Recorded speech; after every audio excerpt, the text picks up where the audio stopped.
Hey there, everybody. Yes, this is a slightly different beginning to our podcast episodes from what you're used to.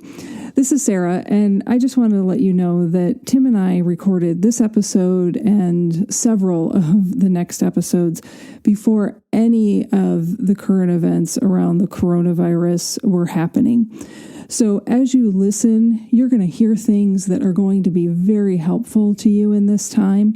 But I especially want to point out that beginning at minute 9:30, so 9 minutes and 30 seconds, right around there, Tim and I move into a discussion about offloading hurt.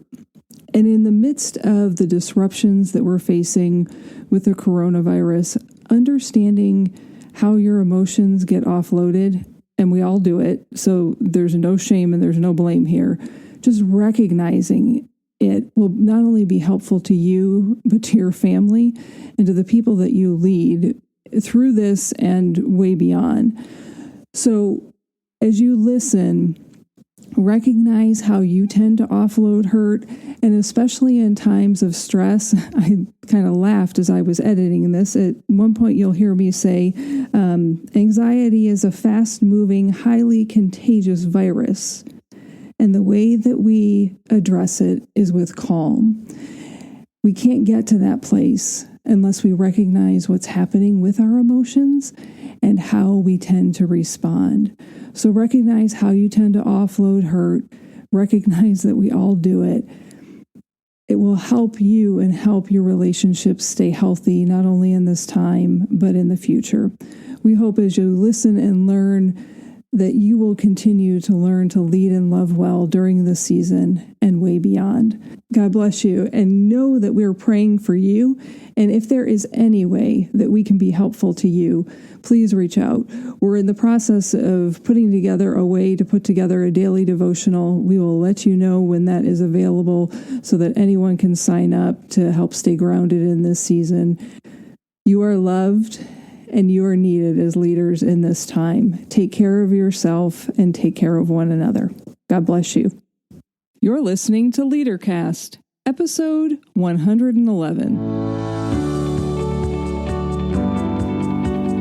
Welcome to LeaderCast, Transforming Missions podcast with Tim Bias and Sara Thomas, providing you with insights and resources you need to lead a movement of Jesus followers. So, Tim, here's my question to get us started for this episode.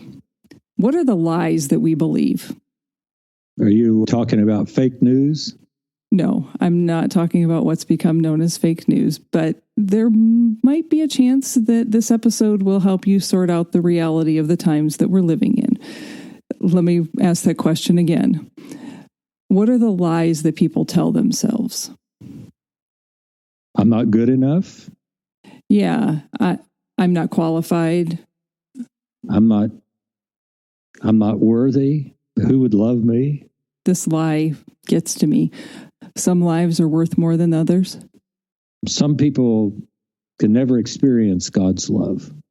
You can go it alone. And we tell ourselves we're unworthy of love and belonging.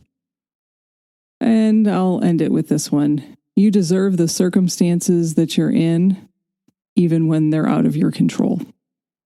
Throughout Lent, we're exploring a series of 5 questions designed to enhance whatever you've already planned for this season. So we're calling this series Step into the Arena. Every week, we're exploring one question with stories and illustrations and leave you with a challenge that you can practice in the midst of your everyday, ordinary living. To accompany this podcast series, we're asking you to join us inside a private Facebook group for the Hope of Lament. Each week, we'll reflect on one psalm using the question we offer on the podcast. You can find a link to the Facebook group in the show notes page at transformingmission.org/111. So, Sara, what's our question for this week? You may have picked up on it by what we started with, and the question is this: what big lie do the people entrusted to your care believe that prevents them from hearing the gospel? So in the last episode of LeaderCast, we talked about what are the longings and losses of the people who are entrusted to our care. And we described what was happening in the lives of the people that we're responsible for as being overwhelmed and stressed and busy. So to ask our question for this week, what's the big lie? Why don't we first back up and unpack what we're talking about when we talk about the big lie?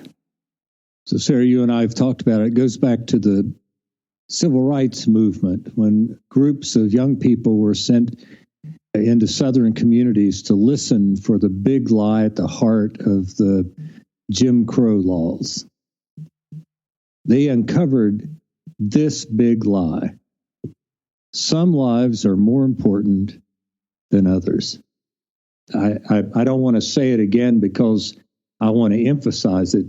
I want to say it again, how absurd it sounds. Some lives are more important than others. And what you and I know is that that's permeated our culture in such a way that you and I still deal with that with leaders and congregations.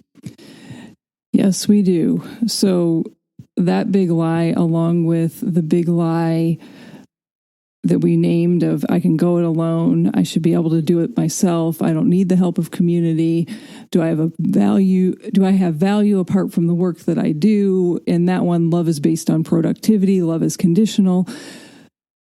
I'm going to take a deep breath because I know there's a couple that you want to share, Tim. You and I have talked a lot about it, and I've had this conversation with more than one pastor in this past week. Men are better preachers than women. Men should be leaders. Women shouldn't. In fact, women have a place in the church that God created for them to have. Now, excuse me for a moment while I step to the restroom and get sick. Well, it's hard for me to even believe that that we even come to that. But those are two lies that we tell ourselves. And there are certainly other lies that are happening. So we want you to hear those and hear us name those lies for the very reason that Tim just named, the absurdity of them. And yet they exist all around us, and they're stopping people from hearing the message, the good news of God's love. So I might ask this question in this way, and Tim, you'll tell me if this is really another way to say it or not. What's trapping our people? What's preventing us from hearing the gospel? How are we trapped in those lies? When I think about the local church, one of the places that I see people getting trapped is that in a smaller congregation that, let's say there's 17, 18 people, and there is no one in that 17 or 18 people who is under the age of 70, that the lie that they're telling themselves is that they can sustain ministry long term.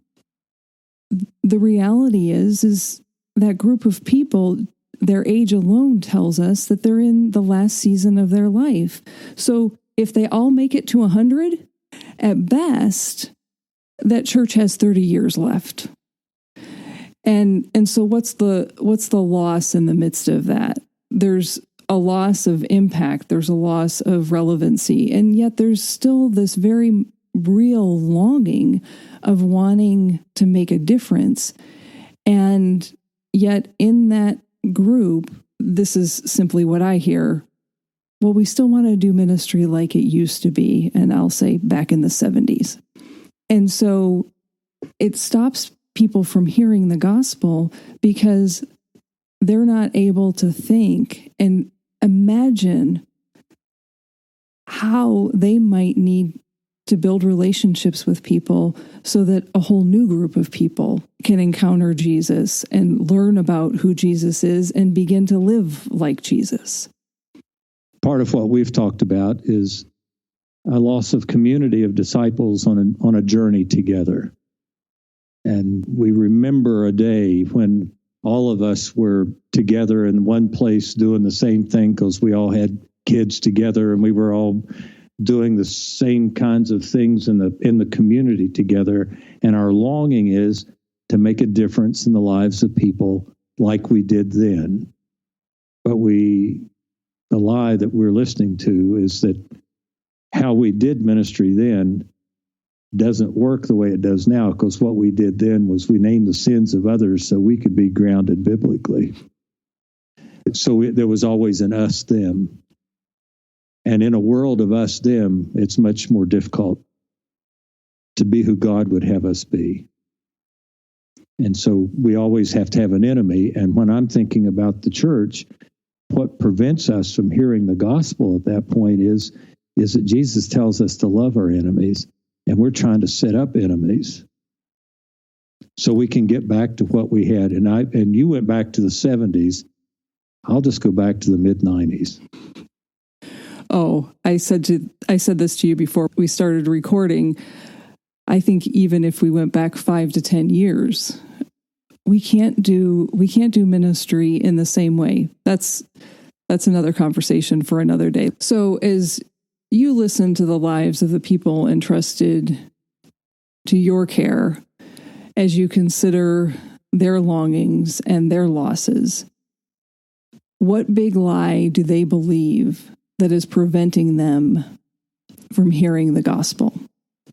That's the big question for this week. Yes, it's built on the last two questions. So if you didn't listen to episode 109 and 110, you might want to jump back to those episodes so that you have the fullness of how we got to this place of the big lie. So are we ready to move on to the application for this week? I am. So this week, to help you reflect and act on your response to the question, what big lie do the people entrusted to your care believe that prevents them from hearing the gospel? We're going to walk you through a series of questions. They'll sound familiar, but you're invited to hit the pause button after we ask each question. And again, this week, we want you to focus on the emotion question. So here's the first one.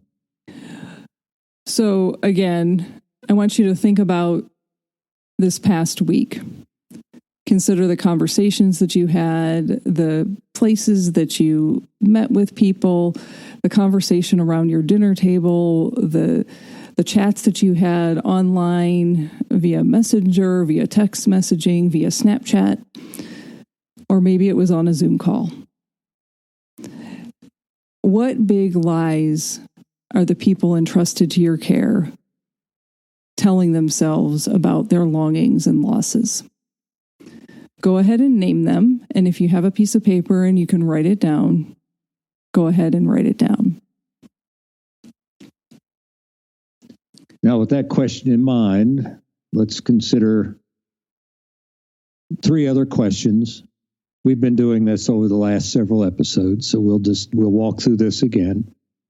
The next one is, what are you thinking about the big lie you heard? Just put it in one sentence. If you're in a place where you can write it down, do so. What are you thinking about the big lie you heard this past week? The next question is about your feelings. What are you feeling about the big lie? Remember, we talked about feelings or emotions as the vibrations in your soul. Just name that one emotion and write that down. And then what action is God inviting you to take so the big lie is named and the gospel is revealed?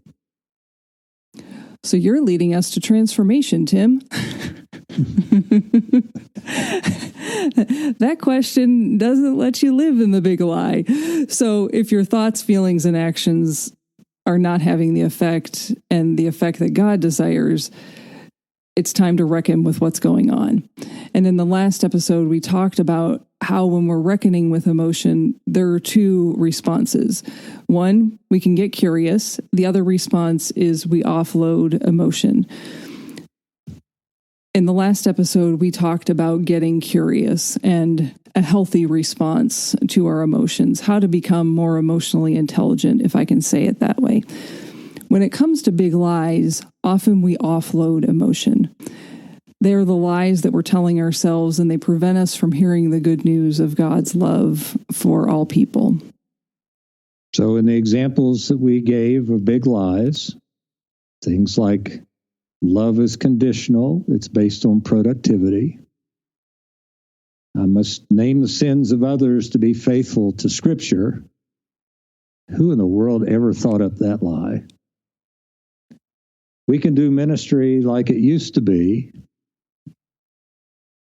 There are no children because there's no school in the community.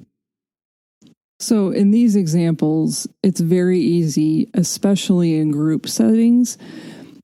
And when I say group settings, what I mean is everything from a family to teams at work to groups at church, to move very quickly from feeling an emotion to offloading hurt. And when we offload the emotion onto others, we do that because we think that we're protecting ourselves. And there's a part of us that we're trying to protect so that we don't get hurt. I've heard someone describe this as it's the primitive part of our brain that still exists, that it's all about survival. And so for this part of the podcast, I want to walk you through, and Tim and I want to walk you through different ways that we offload hurt. And these come from Brene Brown's work and the work that I've been facilitating around Dare to Lead. So, Tim, you want to take the first one? Chandeliering, is that what you're talking about? It's when you pack your hurt down so far you think it'll never emerge, and then someone makes a comment referencing your hurt, and you lose it. You hit the ceiling. That's where the chandelier is. Yeah, and that's a term that actually, it's a medical term to describe pain for people that so let's say you have pain in your finger and a doctor goes to touch your finger and the pain is so bad, you hit the ceiling. That's where the term chandeliering comes from. And sometimes the comments that are made don't have any reference to what you were thinking. You made that connection and hit the roof. So it's not always a rational thing. Well, it may not be related to what triggers it. Exactly. Trigger is a good word. And this is one that happens in relationships that sometimes aren't totally healthy. Because we're afraid we're going to say something to hurt somebody, or somebody says something to hurt us. We're not working through that. What we do is pack it down. And then when something totally different is said, that comes bubbling to the surface. And there's an old joke, which is not very funny, but it's an old joke, is the people arguing, and they said they got all historical on each other. It's about remembering all the things in the past they've been trying to forget. Well, that's what I think of when I think of chandeliering. So the second way that we offload hurt is bouncing hurt. And this is when anger and blame and avoidance push away hurt, disappointment and pain. And we become indifferent or stoic or deflect with humor or cynicism.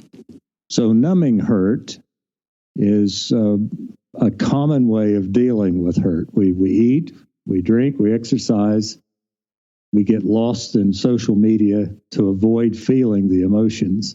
Any one of those alone is not bad, but when you begin to use them to avoid the feeling of loss or longing, the big lie, you begin to offload the hurt, and it goes off to someone else instead of being in the moment to be able to deal with it up front. The next way that we offload hurt is stockpiling hurt. This is where we amass hurt. We don't talk about it. We don't deal with it. We just push it down. And then at some point our body shuts down. And when we do that with our longings and losses and big lies, it can be incapacitating. So you might be thinking, wait a second, this one and chandeliering sound an awful lot alike. They both start in the same way, but chandeliering ends with hitting the ceiling. Stockpiling ends with the body shutting down. So the next one's named Umbridge, named after a Harry Potter character who was all positive, sunshine, roses on the outside, and a fan of torturing children on the side. So there's a very obviously a disconnect. This is where when you encounter longings, losses, and the big lie, and you just keep the positive attitude, and you never name what's hard, difficult, or messy in life. So it's kind of like wishful thinking, a positive thinking trap that it's just not real life. And so people don't believe you or trust you because you're not authentic. And so what you're showing and what you're living aren't the same. And out of the ones that we've named so far, I would say that the church umbrages a lot. Well, certainly you've got to put your best on to be in the church and worship and whatever else. And if you have a problem, you're certainly not going to bring it to the church. How ridiculous is that statement? What a big lie that is. Yeah. We just revealed another one. So the last one is the fear of high centering. And high centering refers to when a car or anything really might get stuck in the middle. So think of an automobile getting stuck on the bottom center of the car and the wheels are not touching the ground. And the fear here is that if we name our emotion, we're going to get stuck in the emotion and we'll never be able to move forward. So think of those spinning wheels of a car being stuck because the car's been high centered. So in this one, if I recognize my longings and loss or big lie, I'm never going to be able to control the emotion that is happening inside of me, and we feel powerless. So here's the thing with, I think we named 5. We all do at least one of these some of the time. And so if we were walking through these and you went, oh my gosh, I do that, or I've seen that, that's why we're naming them. So be aware of when it's happening and get curious about why it's happening. These are the things that lead to anxiety, and anxiety is a rapid moving, contagious virus. The way to address it is to be calm. And what I mean by calm is to create perspective while managing the emotional reactivity. So, Sarah, going through this episode, I said it, I think, last episode or the one before, boy, I wish that I'd had this earlier in my ministry. It gives language to a lot of the emotions that I've had over 40 plus years of ministry. And I think back now, and I'm only because I've come to the place of now being curious and being able to find some healing and hope, which is more than wishful thinking. Because my first reaction to some of these is, oh my goodness, I hope people forgot that that's the way I acted or that's the way I felt, because I know that that's been part of my life. Again, how I've learned to come through these things or to overcome them or transform them is because I've had people in my life who have loved me enough or cared for me enough to come alongside me and say, we need to look at this differently, or we need to take a time to learn from this. And when I've had people do that, I've become a much better person. When I've had people throw stones at me because of it, I have to admit, sometimes I've thrown stones back. Yeah, and my guess is if we peel back the onion, and this isn't a therapy session or even a coaching session, But if we peel back the onion of those experiences, and that's why we started this whole portion of this podcast, inviting you to call to mind what has happened in the past week.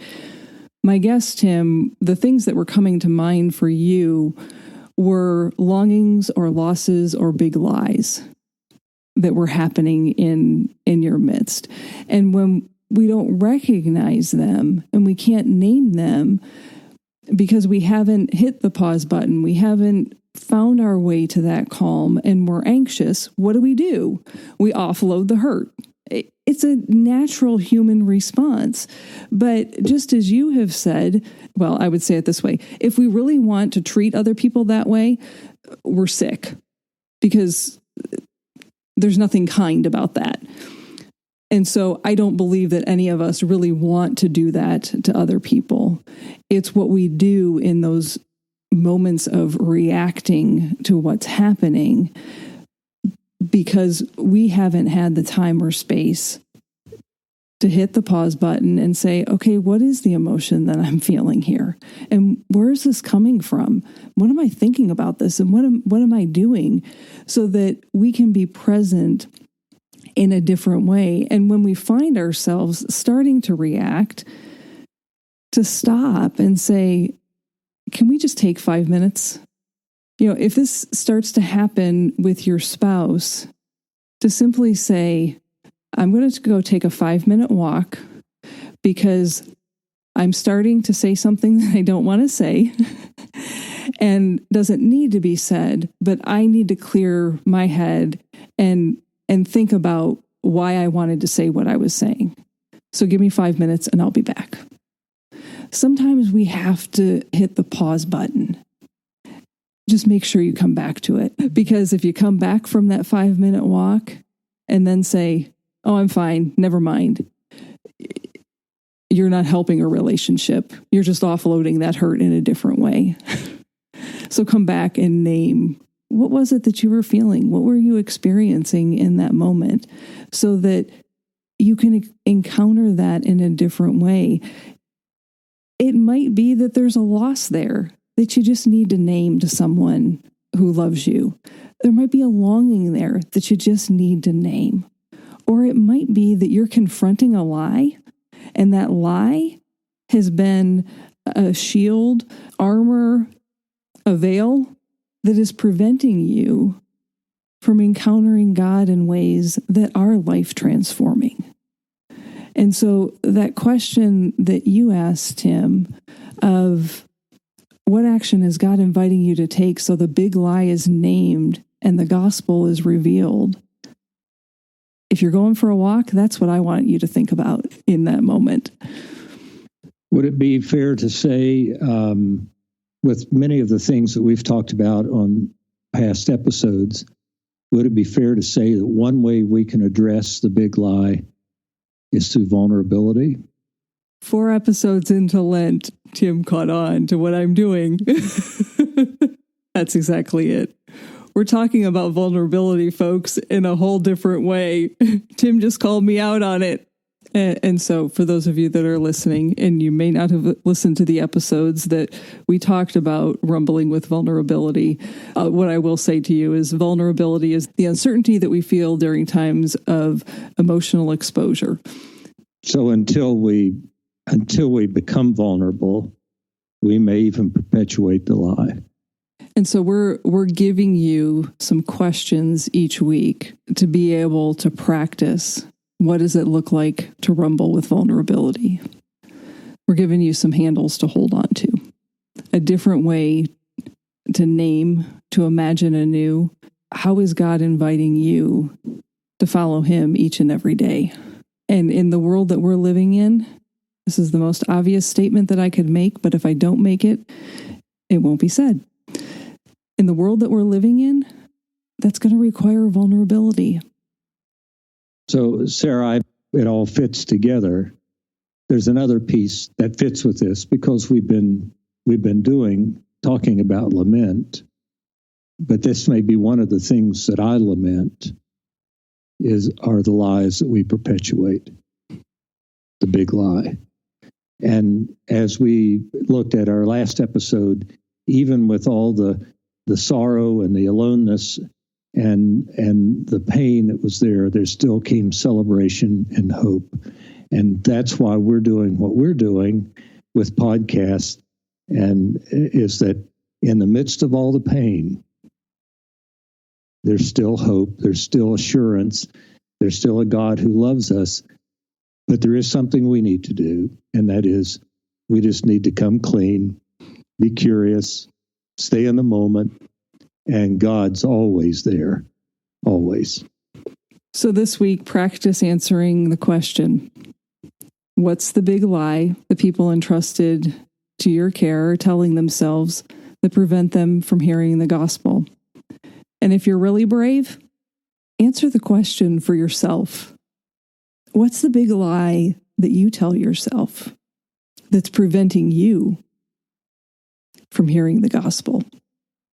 Answer it before your feet hit the ground and you get out of bed. Answer it before you respond to that first text message. Answer it before you head off to class or you pick up your cup of coffee. Because when you do, you're going to be stepping into the arena, aware of who God has entrusted to your care, and focused on the effect of your work and how that work is impacting the people entrusted to your care. So I'll remind you that you can find show notes for this episode at transformingmission.org/111. Go lead a movement of Jesus followers. Bye for now.